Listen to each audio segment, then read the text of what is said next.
నమస్తే, welcome to Liya news. YCP నేత MLC Duvvada Srinivas మరోసారి చెలరేగిపోయారు. ఆయన విద్యుత్ బిల్లులు చెల్లించనందుకు గాను పవర్ కట్ చేసినందుకు దళిత ఏఈ అయినటువంటి విద్యుత్ ఉద్యోగిపై ఆయన చెలరేగిపోయి మాట్లాడారు. ఇక ఈ ఉద్యోగం నువ్వు ఎలా చేస్తావో చూస్తా, నా ఇంటికే పవర్ కట్ చేస్తావా, నిన్ను టెక్కల్లోనే ఉండకుండా చేస్తానని కూడా ఆయన బెదిరించిన ఆడియో ఒకటి ఇప్పుడు బాగా వైరల్ అవుతూ ఉంది. మరి అధికారం చేతిలో ఉన్నప్పుడు వాళ్ళు చేసినటువంటి పనులు చూసాం. ఇప్పుడు అధికారం కోల్పోయాక కూడా ఈ బెదిరింపుల ధోరణి అయితే మారట్లేదు.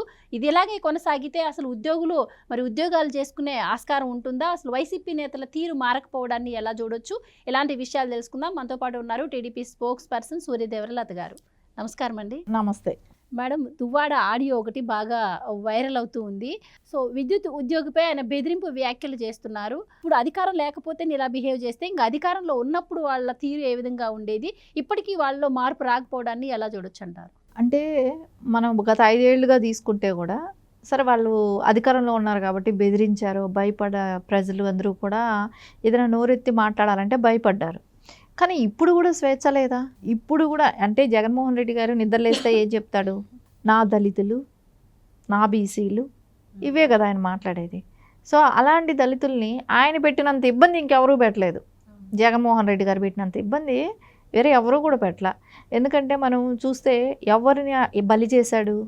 కోడికత్తి సీను విషయం తీసుకుంటే ఆయన్ని జైలుకి వెళ్ళాడు. సరే, ఆయన నీ మీద హత్యా ప్రయత్నం చేశాడు కూడా అని అంటున్నావు కదా. సో ఎందుకు అతని మీద కేసు పెట్టినప్పుడు నువ్వు వెళ్ళి ఎందుకు సాక్ష్యం ఇవ్వట్లేదు? కోర్టుకి ఎందుకు వెళ్ళట్లేదు? అంటే అక్కడ ఒక దళితుడు అని చెప్పేసి అడిగేవాళ్ళు లేడు అని చెప్పేసా? ఇంకోటి గులకరాయి ఇష్యూ తీసుకున్నా కూడా అదే కదా, అక్కడ ఒక దళితులే. సో వాళ్ళను కూడా వెనకబడిన వాళ్ళే కాబట్టి వాళ్ళని ఆ కేసులో ఇరికించి నీకు ఎవరైతే కోపంగా ఉన్నా ఆ రోజున బోండం ఉమా గారి పేరే కానీ ఇలాంటి పేర్ల మీద వాళ్ళు చేయించారని చెప్పమని బెదిరించారు.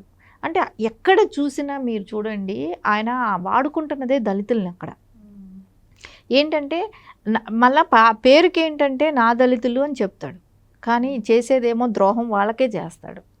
అది జగన్మోహన్ రెడ్డి గారే చేసేటప్పుడు వీళ్ళు ఎందుకు చేయరు? ఇంకా వీళ్ళందరూ ఆయన బాటలో ప్రయాణించవలసిన వాళ్ళే కదా.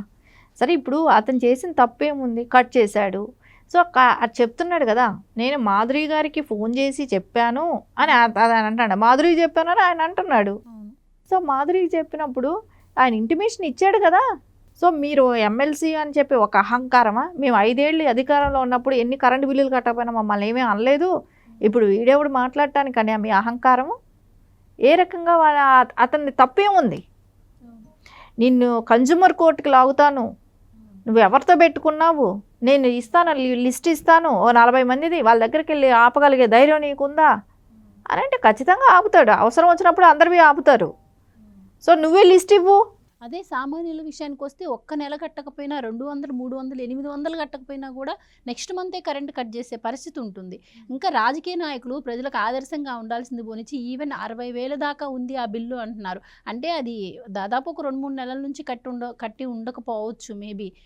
సో కట్టంది తప్పు పెట్టుకొని ఆ ఉద్యోగం బీగిస్తాను అంటే పదవి చేతిలో ఉందని ఆయన బెదిరింపు వ్యాఖ్యలు చేస్తున్నారు అనుకోవచ్చా? ఇలాంటి వాళ్ళకి అధికారం ఇస్తే ఇలాగే ఉంటుందా? ఇది అధికారం ఇన్ని రోజులు కూడా ఏ రకంగా దుర్వినియోగం చేశారనే దానికి ఒక నిదర్శనం మనకి ఇది ఈ రోజున. ఎందుకంటే వాళ్ళు బెదిరించి అధికారుల్ని, అంటే ఏ ఎంప్లాయీని అయినా సరే బెదిరించి పని చేసుకున్నారు. ఈ కింద స్థాయి నుంచి పై స్థాయి వరకు తీసుకున్న, కలెక్టర్ల వరకు తీసుకున్న, ఎవరి ఉద్యోగం చూసుకున్నా బెదిరింపులతోనే నడిపించుకున్నారనేది మనకు ఇక్కడ ఫోన్ ఆడియో రికార్డ్స్ చూస్తే ఖచ్చితంగా అదే మనకు కనపడుతుంది. అంటే ఇతనే కాదు, ప్రతి వ్యక్తి కూడా అలాంటి పనులే చేస్తున్నారు. వైసీపీలో గతంలో ఉన్న వాళ్ళు కూడా ఇదే పని. ఇప్పుడు మొన్న పెద్దిరెడ్డి గారిది చూసుకుంటే తిరుపతిలో ఒక ల్యాండ్ని కబ్జా చేశారు. అధికారం పోయిన తర్వాతే అది జరిగింది ఇష్యూ. అంటే ఈ అధికారం కోల్పోయిన తర్వాతే ఒక ల్యాండ్ కబ్జా చేసి ఆ ల్యాండ్లో ఉన్న వ్యక్తులని తరిమేసేటట్టు చేసి వాళ్ళు గొడవపడి వాళ్ళు మేము సూసైడ్ చేసుకుంటామని ఎన్ని రకాల ఇబ్బందులు పెడితే వాళ్ళు ఆఖరికి మీడియాకు వచ్చారు. అంటే వీళ్ళు అధికారం కోల్పోయిన తర్వాత కూడా ఇలాంటి పనులు చేస్తున్నారు. అంటే ఇప్పుడు గవర్నమెంట్ ల్యాండ్లు కబ్జాలు చేశారు, అది వేరే విషయం. ప్రైవేట్ ల్యాండ్లకు కూడా వచ్చేసారు. సో ప్రైవేట్ ల్యాండ్లో అధికారం కోల్పోయినాక మళ్ళీ వాటి మీద పడుతున్నారు అని అంటే వీళ్ళు అధికారంలో ఉన్నప్పుడు ఇంకెంతమందిది దోచుకున్నారు? ఇక్కడ ఒక క్లారిటీ మనకి ఇక్కడ అధికారం లేనకపోయిన రోజే ఇన్ని రకాల దుర్మార్గాలు చేస్తున్నారు కదా. ఇప్పుడుకిప్పుడు విడుదల రజని వార్నింగ్ ఇస్తుంది కదా. సో ఆవిడ వార్నింగ్ ఇచ్చేది కూడా ఎలాగా, మీ అంత చూస్తాం, ఇంకో 4 ఏళ్లలో మేమే వస్తాం, 30 ఏళ్ళు మేమే ఉంటాం అని విర్రవీగుతున్నారు కదా. అంటే మళ్ళా అధికారులను భయపెట్టాలనా, టీడీపీ కేడర్ను భయపెట్టాలనా వీళ్ళ ఆలోచన? మీరు ఎదిరిస్తే మేము మిమ్మల్ని నెక్స్ట్ చంపుతామని బెదిరిస్తున్నారా? అట్లాగే కనపడుతుంది ఇది. అంటే పార్టీ అధినాయకుడి ధోరణే కదా నాయకులు కూడా అవలంబిస్తారు. పార్టీ అధినాయకుడే ఆ విధంగా బెదిరింపు వ్యాఖ్యలు చేస్తుంటే ఇంకా నాయకులు చేయడంలో ఆశ్చర్యం ఏముంది అని అది ఖచ్చితంగా జగన్మోహన్ రెడ్డి గారు కూడా చేశారు. వంశీని జైల్లో వెళ్ళి వచ్చినప్పుడు ములాఖత్కి వెళ్ళి వచ్చినప్పుడు ఆ రోజున ఆయన అదే కదా అన్నారు, బట్టలోడు తీసి కొడతాం పోలీసులని చెప్పారు. ఇంకా ఇది అధికారులందరినీ కూడా మేము రాసి పెట్టుకుంటున్నాం, మేము చేస్తాము, మిమ్మల్ని ఇబ్బంది పెడతాం అనేది చెప్తున్నారు. అంటే వాళ్ళు డైరెక్ట్గానే వార్నింగ్ ఇస్తున్నారు. సమాజంలో ఎక్కడైనా సరే ఇంత డైరెక్ట్గా వార్నింగ్ ఇవ్వటం అనేది జరుగుతుందా? అంటే ఇప్పుడు తప్పులు చేయకుండా ఎవరైనా మీ మీద కేసులు పెట్టినానో, మిమ్మల్ని అది తప్పుడు మాటలు మిమ్మల్ని మాట్లాడితేనో, తప్పుడు మాటలు అనేది రూల్డ్ అవుట్. కూటమి ప్రభుత్వంలో బూతులు అనేది రూల్డ్ అవుట్, ఎక్కడ కూడా ఎవరు మాట్లాడరు. మీరు చేసిన స్కాములు బయట పెడితే మీకు ఇంత కోపమా? అవి బయట పడకూడదా? సో వాళ్ళందరినీ నిలదీసిన వాళ్ళందరినీ మీరు ద్వేషిస్తారా? వాళ్ళని మేము ఇబ్బందులు పెడతామని డైరెక్ట్గా వార్నింగ్లు ఇస్తారా? ఇప్పుడు ఎవరైతే మీకు ఇబ్బంది పెడుతున్నారో వాళ్ళు చేసిన తప్పు ఏదో మీరు చెప్పగచ్చుగా. తప్పు లేనప్పుడు, మీ తప్పు లేనప్పుడు అదేదో చెప్పచ్చు కదా, ఎందుకు చెప్పట్లేదు? సో అంటే మీరే తప్పు చేశారు కదా. ఇక్కడ చూసుకుంటే ఒక చిన్న స్థాయి నుంచి తీసుకున్నా కూడా, అంటే ఒక ఎమ్మెల్యే స్థాయి నుంచి తీసుకున్నా, జగన్మోహన్ రెడ్డి గారి వరకు తీసుకున్నా కూడా ఇప్పటికీ కూడా వాళ్ళ బెదిరింపులు ఆగట్లేదనే దానికి నిదర్శనమే మనకి ఇప్పుడు ఇవన్నీ కనపడుతున్నాయి.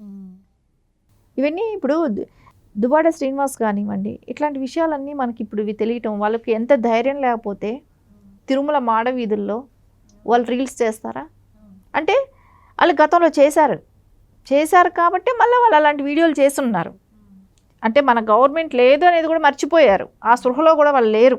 అది కూడా అంటున్నారు కదా, మేము గతంలో ఎంతో మందితో వెళ్ళాం, ఎంతో మందిని తీసుకెళ్ళాం, ఎంతో మందితో మేము వెళ్తుంటాం. వైసీపీకి సంబంధించిన వాళ్ళ మీద కేసులు అయినప్పుడేమో దళిత కార్డు తీసుకొచ్చి ముందు పెడతారు, దళితులని అరెస్ట్ చేస్తున్నారు అని చెప్పి.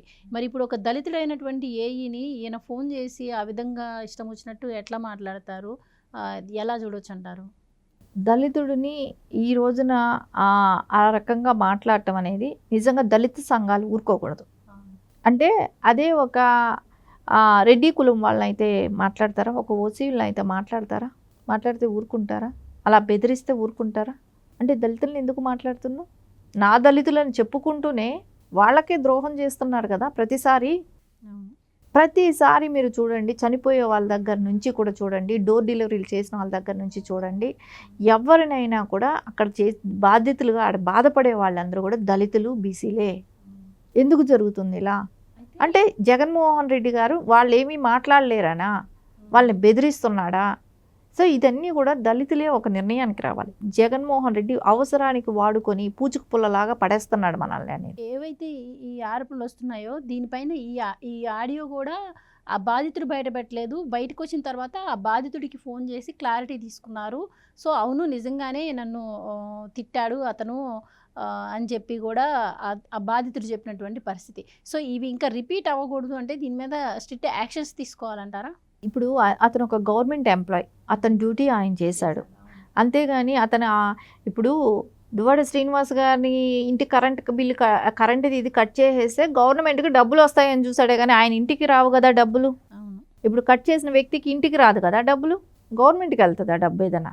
సో వాళ్ళు బిల్లు కట్టారు కాబట్టి, మళ్ళీ తర్వాత కట్టారు కాబట్టి ఆ డబ్బులు గవర్నమెంట్కి వచ్చి ఆదాయం చేసే పనే చేశాడు. ఆయన డ్యూటీ ఆయన చేశారు అంతే కదా. ఇక్కడ ఆయన డ్యూటీ ఆయన చేసిన దానికి బెదిరింపులు అంటే వాళ్ళ ఈగో సాటిస్ఫాక్షన్ అయిందా అలా మాట్లాడితే ఆయనకి? అతను ఏం తప్పు చేశాడు? ఇప్పుడు ఒక 60,000 రూపాయలు ఒక విద్యుత్ బిల్లు పెండింగ్ ఉంటే సామాన్యులకైతే ఒప్పుకుంటారా?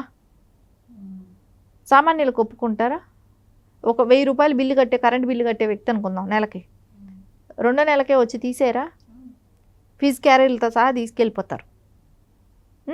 అంటే 60,000 బిల్లు ఉన్నా వదిలిపెట్టేయాలంటారా?